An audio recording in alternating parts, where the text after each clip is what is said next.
Joining us now live from our CTV station in Calgary is Sheldon Kennedy, a former NHLer who suffered sexual abuse by his coach at the junior level. Sheldon is now a spokesperson for violence and abuse prevention programs. Sheldon, thanks so much for being with us today.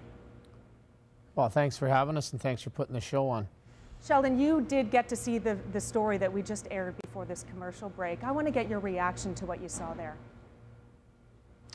Well, I think you know, what we've been trying to educate and teach across this country is that pedophiles prey on our society's ignorance and indifference. And you know, I mean, when I heard the individual talking, you know, how did we stop this? I wanted to know how we stopped this, and the reality is that we stopped it by an adult asking questions. And I think that that's the most important piece, is that, you know, a lot of times we rely on our kids to tell us, but I think a lot of it is our responsibility as adults to make sure that we're paying attention to ask those questions.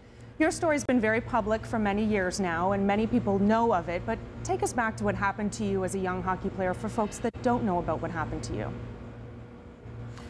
Well, I was sexually abused as a junior hockey player, but it started when I was very young. Graham James, who's a very well-known pedophile in Canada, you know, came and started grooming my family and myself and befriending us, and came in and swooped into our lives. You know, my father wasn't a big part of my life back then, and it was almost like the individual talking before the show. You know, Graham picked out his prey, and we happened to be that, and I was the victim of I was the target of that prey. So that went on for a lot of years, and you know, and finally I needed to disclose and to tell somebody, because I couldn't stand watching Graham be with other kids as he continued to coach junior hockey. You were 28 years old when you said something, and you went public with what happened to you, and you pressed charges against Graham James. Why did it take you so long to say something? Well, I think the shame and the guilt and the confusion that goes on, especially in a young person's mind. And you know, I know in my case, I just had a lot of fear. I was thinking that nobody was going to believe me. I thought that I was the only one that this happened to. I really didn't know the outcome of my you know, career or life, because I think that that's the emotional side that's people really have a hard time understanding, the way that the pedophiles work and the fear that they instill in these kids. If you say anything, I'm going to either hurt your family, or I'm going to, you know, make sure that you don't talk to your mom, or I'm going to tell your mom and dad what you've done, and they make the victim and they make the child feel that it's their fault. So I think, you know, back then I'd never even heard of the word abuse, so I was terrified to say anything. Did it become difficult to trust again after that? Yeah, it was difficult at the time to talk. You know, I think that for me at that time I needed to tell somebody, because I was at a point in my life where, you know, I was I'm an emotional wreck, and thinking that there was something wrong with me, and you know, and the drugs and the alcohol, and my life was spiraling out of control. So I had a choice to make. Either I needed to tell somebody, or I probably would have been dead. What would you tell young athletes like you were today, who are listening, who may be suffering sexual abuse? What's your message to them? Well, what we try to do is really empower the bystander.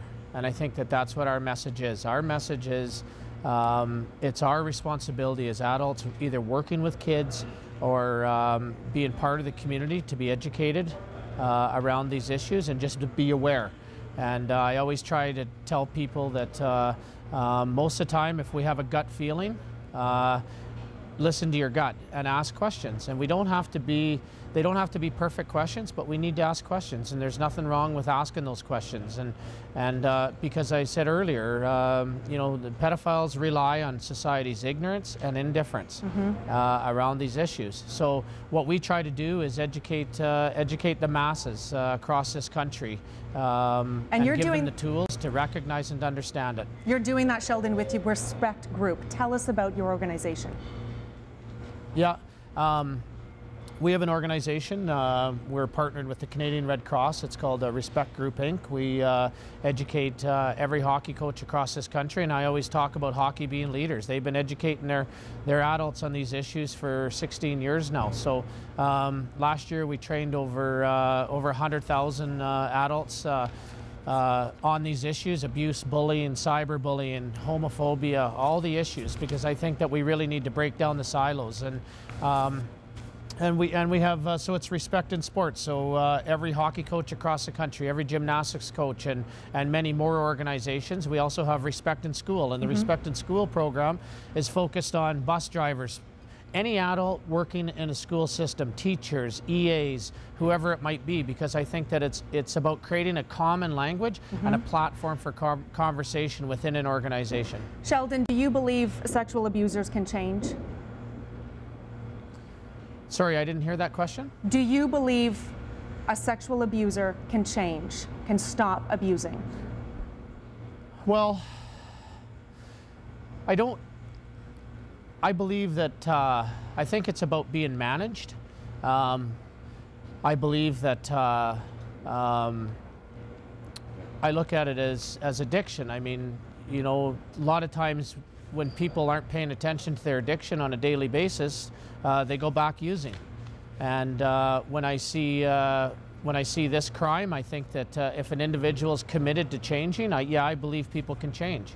But they have to be committed to it on a daily basis, because I think that the wires, you know, the mind is working in a different way. So I believe it can be managed, but it has to be, you have to be committed to that change.